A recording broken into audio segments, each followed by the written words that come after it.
Welcome to science explains, আমি সায়ন। তো আজকে আমরা কথা বলবো হোয়াইট রোজ সিনেমাটা নিয়ে।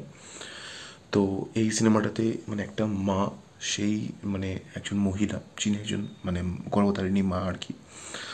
তো তার পরিস্থিতি এতটা কঠিন হয়ে গেল যে তাকে কিন্তু বেশ্যাবৃত্তিকে পেশা হিসেবে নিতে হলো তার জীবনটা বা তার সংসারটা চালানোর জন্য। একজন মা, যিনি পুরোপুরি একজন সংসারী মহিলা, তিনি কেন এক বেশ্যাবৃত্তিকে পেশা হিসেবে বেছে নিলেন, সেটা নিয়ে কিন্তু একটা জার্নি এই হোয়াইট রোজে দেখতে পাই। এটা মেন প্লট। এর সাথে জুড়ে আছে একজন পুলিশ এবং তার সাথে জুড়ে আছে একজন সিরিয়াল কিলার। এটা নিয়ে গল্পটা চলে। হোয়াইট রোজ নাম সাউথের ফিল্ম। তো কেমন লাগলো এই ফিল্মটা? তো দেখুন, আমার এই ফিল্মটা অবভিয়াসলি কিছু জিনিস ভালো লেগেছে, বাট ওভারঅল কিন্তু এটা খুব যে ভালো ফিল্ম সেটা বলা যায় না, ঠিক আছে?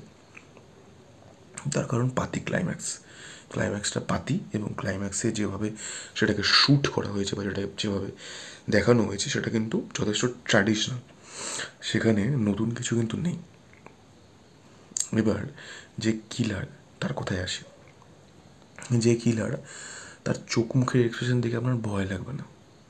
তার অভিনয় এমন কিছু নেই যে আপনার মানে মনে হবে যে সে মানে কিল করে দেবে বা সে ভীষণ ভয়ানক।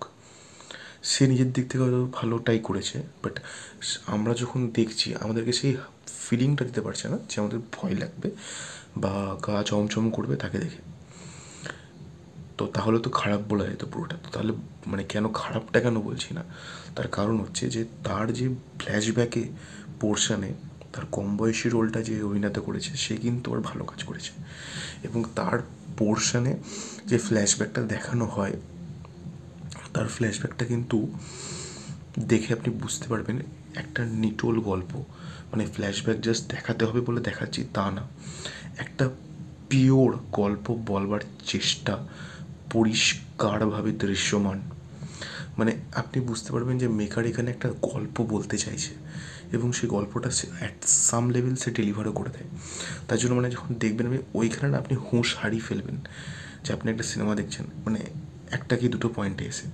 তারপরে আবার আপনি বুঝতে পারবেন যে হ্যাঁ, ফ্ল্যাশব্যাকটা শেষ হলো, এবার নেক্সট কী হবে।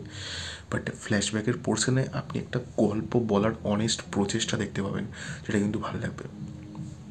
এবং এই যে মা এবং মেয়ে, তাদের কিন্তু মানে এই যে মায়ের একটা সংসার ছিল, সে এই সংসার থেকে বেশ্যাবৃত্তিতে নামছে। সেটা কী করে নামলো সেটা হয়তো 1.5 ঘন্টা ধরে দেখায়নি, বাট মানে যেটুকুনি সময় ধরে সেটাকে দেখানো হয়েছে সেখানেও কিন্তু একটা বেশ ভালো গল্পের বুনোটা আমরা দেখতে পাই।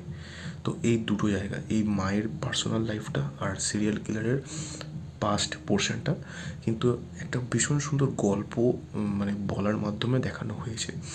আপনারা যদি টেক্কা সিনেমাটা দেখে থাকেন, সেখানে দেবের যে মানে পাস্ট পোর্শন আছে যেখানে তার বড় বড় চুল, সেই ফ্ল্যাশব্যাকটা আপনি দেখবেন যে কতক্ষণ স্টে করে, প্লাস সেখানটা মানে মনে হয় ডিরেক্টর কতক্ষণে ফ্ল্যাশব্যাকটাকে মানে সরাতে চাইছে স্ক্রিন থেকে।